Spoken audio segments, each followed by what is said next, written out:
Un bus y un camión chocaron de frente en la ruta Cochabamba. El bus quedó volcado por el impacto. Los pasajeros heridos fueron llevados a Cochabamba.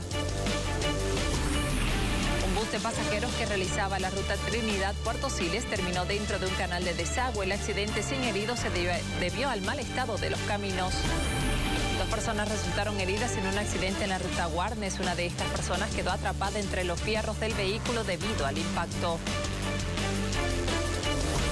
Un camión cañero viajaba sobrecargado por la carretera al norte. Además, tumbaba parte de su carga por momentos, poniendo en peligro al resto de los conductores.